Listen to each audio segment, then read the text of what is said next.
tuh selalu bingung apa ya. Ada orang miskin, udah tau miskin, kagak mau sholat. Begitu, udah miskin di dunia, miskin pula di akhirat. Dan gue juga aneh gitu sama orang-orang kaya. Dikasih kekayaan melimpah ya kan. Tapi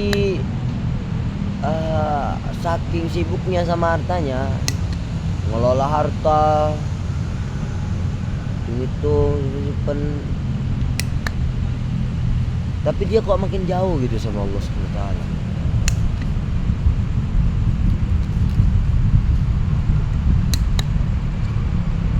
Tapi yang paling gue bangga nih, gue punya kiai udah kaya, perusahaannya banyak di mana-mana, punya pondok pesantren, beasiswa lagi. Beh, top lah. Hidupnya ngapain? Jalan-jalan, nunggu sholat, ibadah, rapat. Enak gak? Enak beda. Begini ya kehidupan.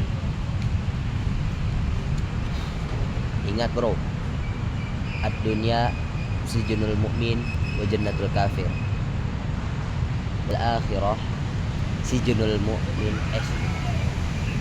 wal akhirah sijnul kafir wa jannatul mu'min. Dunia tempat penjaranya orang-orang beriman dan surganya bagi orang-orang kafir. Sedangkan akhirat surganya orang-orang beriman dan penjaranya orang-orang kafir. Di dunia ini lu mau hidup jadi role apa bro? Lu mau hidup jadi role pembantu, atau lu mau jadi role pembisnis, role manajemen? Rasulullah juga dulu manajemen keuangan bro. Kepercayaannya Sayyidatul Khadijah, istri pertama Rasulullah SAW, yang mendapat julukan Al-Amin, orang yang dapat dipercaya. Lu kalau mau hidup sukses bro, lu harus jujur dan dipercaya. Lu harus jujur dan dapat dipercaya, baru lu menjadi orang yang terpercaya dan lu menjadi orang terkaya. Santai aja. Ketika lu udah menjadi orang terpercaya, lu akan menjadi orang yang terpercaya. Lu akan menjadi orang yang kaya, maksud gue begitu. Ketika lu menjadi orang yang terpercaya, lu akan menjadi orang yang kaya. Sayyidina Utsman orang kaya, Sayyidina Bilal miskin, mohon maaf. Sayyidina Ali orang kaya ilmu dan kaya harta, kaya kekuatan. Sayyidina Umar tegas, setan pun lari darinya. Sayyidina Ali ya kaya dan bijaksana dan banyak ilmunya. Sayyidina Abu Bakar paling kuat iman ya. Seandaikan semangka, sebuah semangka yang dibelah menjadi dua, dan kedua-duanya ini di pembagian iman, setengah semangka ini adalah milik kadar imannya, kekuatan imannya Sayyidina Abu Bakar, setengahnya lagi milik kita semua. Betapa tingginya imannya Sayyidina Abu Bakar.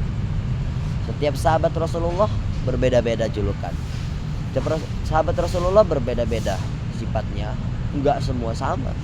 Sekarang orang pada males, orang Islam terutama. Gak usah cari duit, yang penting zikiran, tirakatan, nanti duit datang sendiri tanpa usah kerja. Padahal Allah Subhanahu wa taala udah mengingatkan, ya ayyuhalladzina amanu idza qumtum ilas sholati ya ayyuhalladzina amanu idza tadayantum bid'i ya ayyuhalladzina amanu idza. Padahal Allah Subhanahu wa taala telah mengingatkan bahwasanya inna ardi wasi'atu fa iyya fa'budun. Sungguhnya dunia aku ini, bumi aku ini luas, maka sembahlah aku. Maksud sembah di sini adalah ibadah, yang berarti mencari nafkah adalah ibadah. mencari harta adalah ibadah, mencari pahala adalah ibadah. Jika kita mencari duit diniatkan untuk akhirat, dihitung ibadah.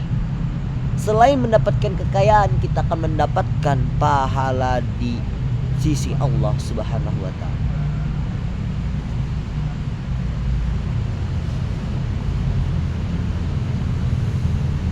Jadi ketika di dunia ini yang paling kita pegang adalah yang pertama, hubbun minallah. Hubungan kita kepada Allah. Yang kedua, yang pertama adalah hablu minallah, hubungan kita kepada Allah.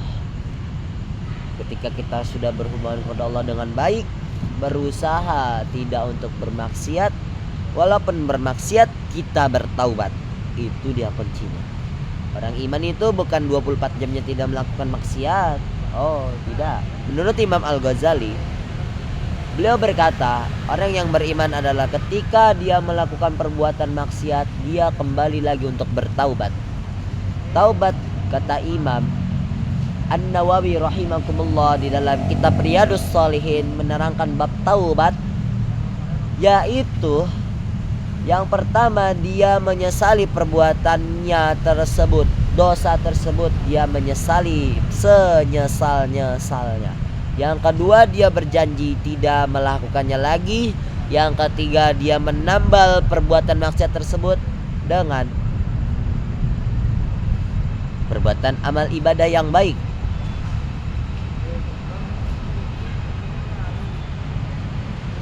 Balik lagi. Yang kedua, hablu minan nas, hubungan kita kepada manusia. Ketika kita sudah kuat hubungan kita dengan Allah, dimanapun kita berada, mau itu di tempat preman sekalipun, mau itu di tempat disko, di tempat maksiat, di tempat dimana-mana itu ada maksiat, ketika dia hablu minallahnya sudah benar, dia akan benar pula hablu minan nasnya.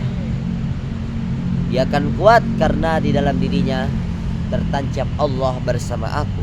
Aku tidak takut kepada makhluk siapapun itu.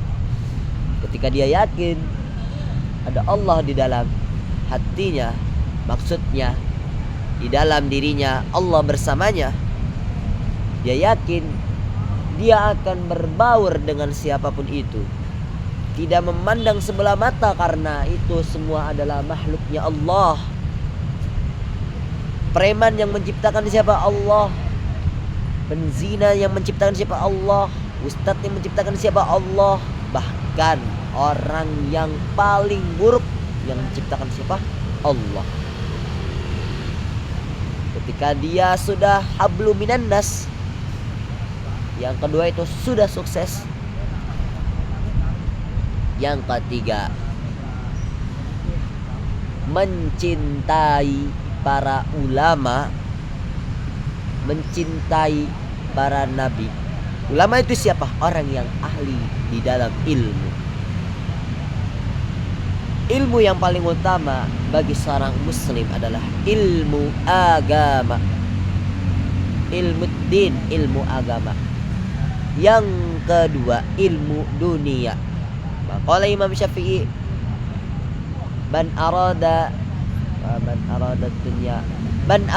dunya fa'alaihi bi ilm, wa man arada al-akhirah fa'alaihi bihi ilm. Barang siapa yang menghendaki dia ahli dalam dunia, ahli dalam bidang ilmu apapun itu di dunia ini, maka dengan ilmu. Dan barang siapa yang menginginkan akhirat, maka dengan ilmu. Oh, tidak bisa seorang itu dia asal-asalan.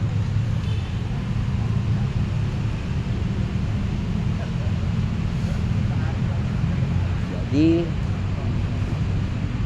ketika kita sudah mencintai para ulama, bahkan kita mencintai orang yang tersebut cinta kepada ulama, insya Allah engkau akan menjadi orang yang sukses di dunia dan di akhirat. Banyak orang-orang yang mencintai ilmu-ilmu orang-orang barat, orang-orang Eropa. Ya, ingatlah, cinta boleh, tetapi jangan sampai kita melewati batas. Cinta kepada siapa? Cinta kepada Allah. Ketika kita sudah cinta kepada Allah, kita akan mencintai makhluknya Allah karena Allah. Ketika kita sudah mencintai Allah, kita akan mencintai ilmu karena ilmu tersebut dari pemberian Allah. Karena ilmu tersebut dari pemberian Allah. Ketika kita sudah mencintai makhluknya Allah, maka kita akan mencintai karena Allah. Jadi kurang lebihnya mohon maaf. Assalamualaikum warahmatullahi wabarakatuh.